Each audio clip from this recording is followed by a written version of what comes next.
A'udzubillahiminasyaitonirrajim. Bismillahirrahmanirrahim. Assalamualaikum warahmatullahi wabarakatuh. Alhamdulillahirrabbilalamin.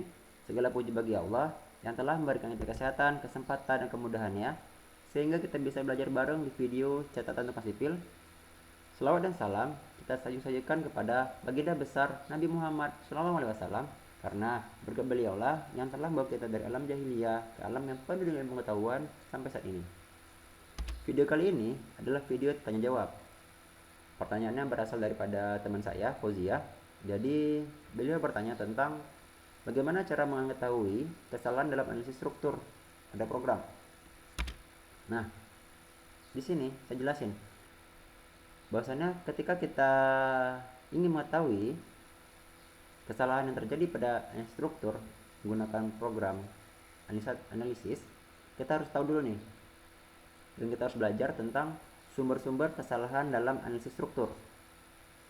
Jadi ya, pada umumnya itu saya bagi dua. Yang pertama, kesalahan analisis yang disebabkan oleh pengguna, dan yang kedua adalah kesalahan analisis yang disebabkan oleh program. Nah, untuk kesalahan analisis yang disebabkan oleh pengguna, biasanya kesalahan ini terjadi dikarenakan kurang paham dan kurang teliti dalam mengatur settingan dan menginput data. Ini kita jelasin. Jadi program tersebut sudah banyak orang gunain. Itu poin pertama. Yang kedua, si pengguna di sini ketika dia belajar menggunakan program itu banyak sekali sumber-sumber yang dia baca, yang dia dengar, yang dia lihat, yang dia ikuti dari teman, tutorial, buku, dan lain-lain. Nah, jadi ketika dia menggunakan program tersebut untuk menyelesaikan permasalahannya, sering sekali kesalahan ini terjadi dikarenakan silap, kurang teliti, dan kurang paham permasalahan dengan item atau settingan pada program.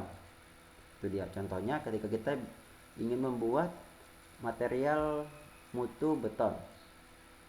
Ketika kita menginputkan ingin membuat mutu material beton, di situ kita menginputkan tentang berat jenis dia, kemudian mutu dia, kemudian elastis dia. Nah, bisa jadi ketika kita membuat mutu di sini kita ada yang lupa menginputkan atau menyeting ulang, itu dia, atau di setting-settingan lainnya.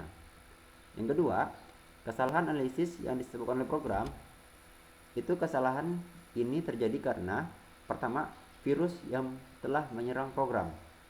Nah, ketika virus sudah menyerang program, membuat data pada program tersebut menjadi rusak, sehingga menyebabkan kesalahan dalam analisis. Untuk para pemula seperti kita,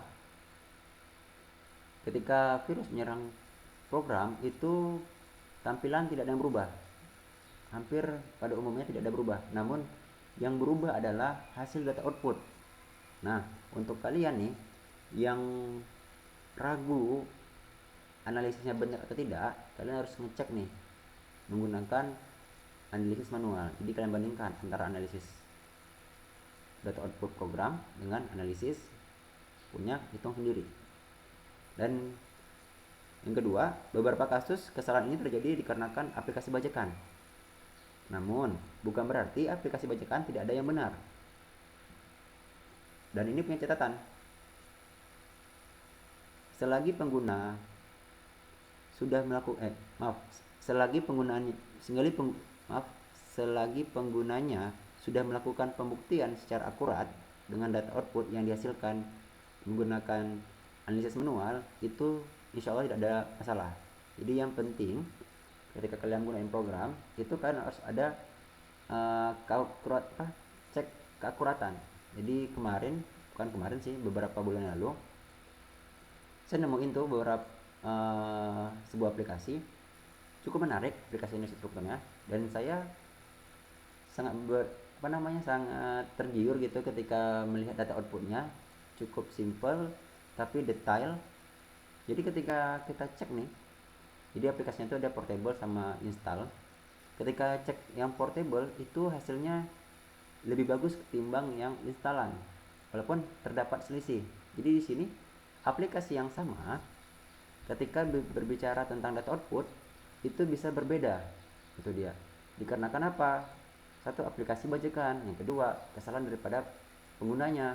Namun ketika berbicara tentang aplikasi bajakan, di sini yang harus kita tekankan adalah kita harus ngecek ulang outputnya itu sedetek apa dan seakurat apa.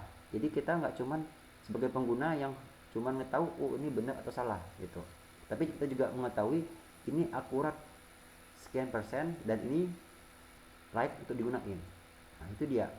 Jadi itulah pembahasan tentang bagaimana cara mengetahui kesalahan dalam analisis struktur. Itu saja, lebih dan kurang mohon maaf. Oh ya, untuk kalian yang ingin bertanya silakan tulis komentar. Kalau misalnya pertanyaannya bagus bisa kita buat video. Lebih dan kurang mohon maaf. Assalamualaikum warahmatullahi wabarakatuh. Terima kasih.